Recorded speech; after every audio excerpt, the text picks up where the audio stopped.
Students, welcome to the online biology classes. Yesterday we have just completed all the phylums which are coming under kingdom Animalia. The last topic was left, that is nomenclature. So what is nomenclature?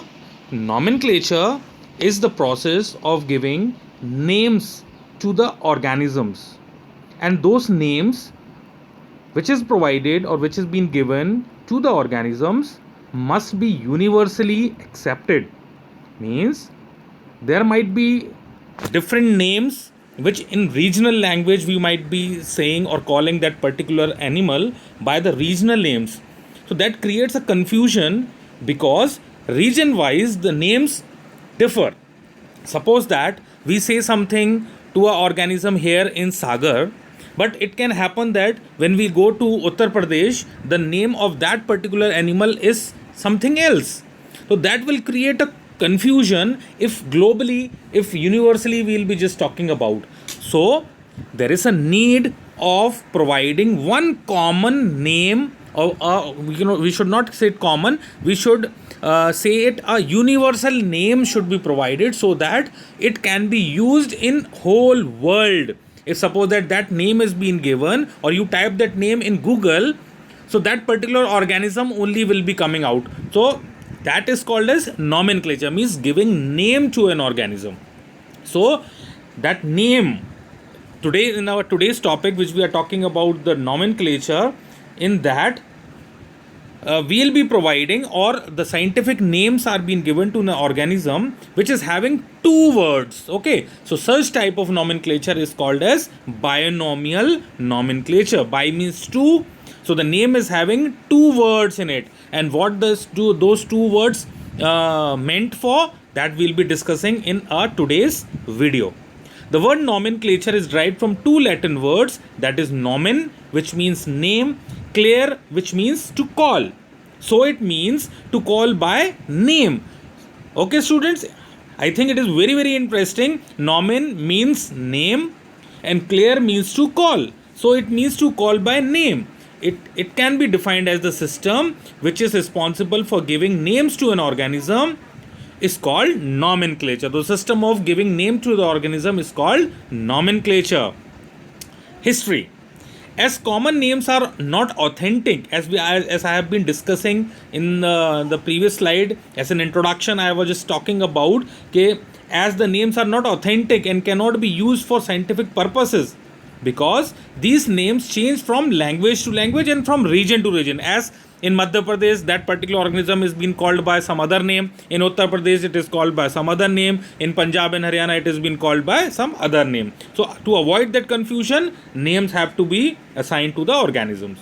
Carl Linnaeus proposed the system of naming to each organism, which is called binomial nomenclature, in 1758. Okay, in 1758 Carolus Linnaeus proposed a system of naming the organism. So in 1758 the scientist Carolus Linnaeus have proposed this system of binomial nomenclature. In this system, organisms are named and their name consists of two parts. Okay, that's why I have just called that nomenclature is having two words. That's why it is called as binomial nomenclature.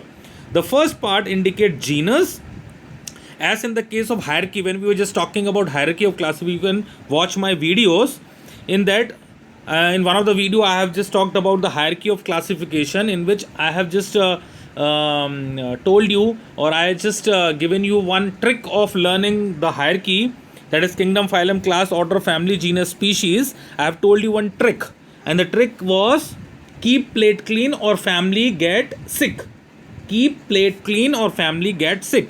So that is how the classification is being done. Okay, so all the organisms are being classified into different categories, and that is called as the hierarchical categories.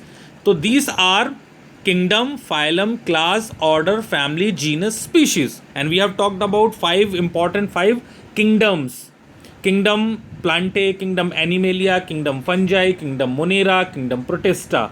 Okay, these we have just discussed. These are the five kingdoms which has been given by Robert Whittaker. We have studied the important characteristics of all these five kingdoms. We have studied kingdom Plantae in detail. We have just studied kingdom Animalia in detail.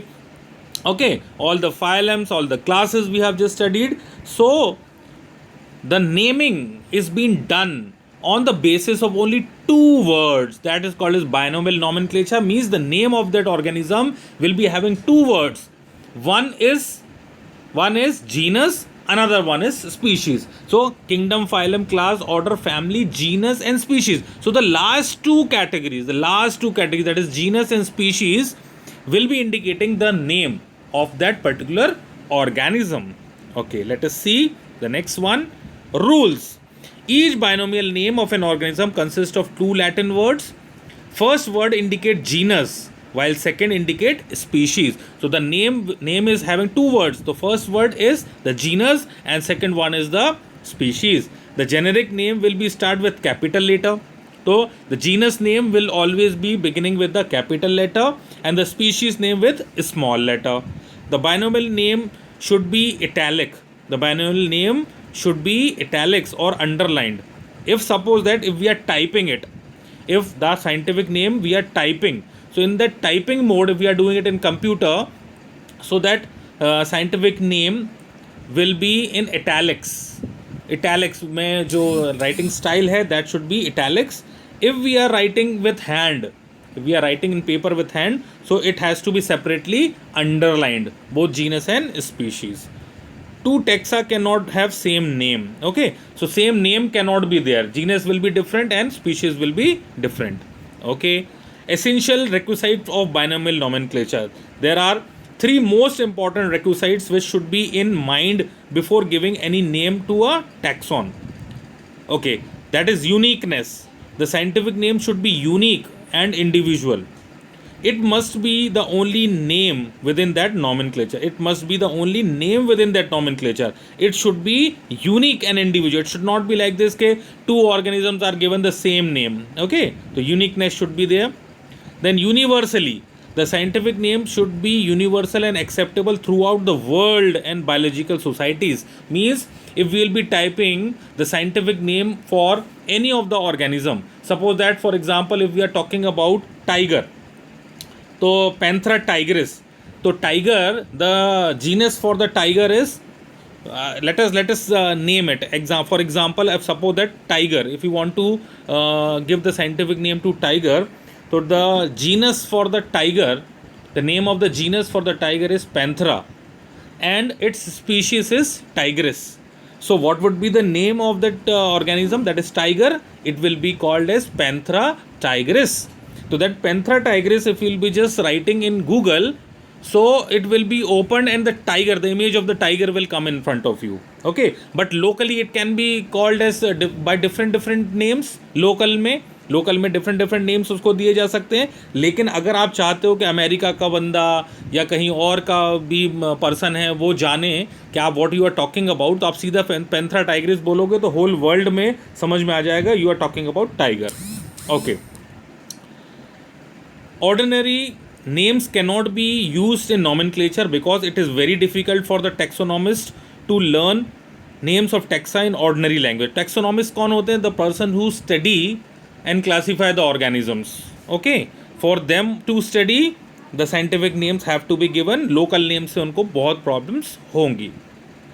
Stability. Scientific name should be stable and authentic and cannot be changeable. So once it has been given, it will not be changed. Scientific name is the key to information about a particular organism. Therefore, even the principle of priority can be set aside by International Commission. So, what is the meaning of this? It should be stable. That means it should not change again and again, so that the work can be continued from for a quite a longer time on that particular organism. Okay, so here we come to an end of our today's topic, that is nomenclature. I shall be providing you the PDF files for the notes. Okay students, thank you.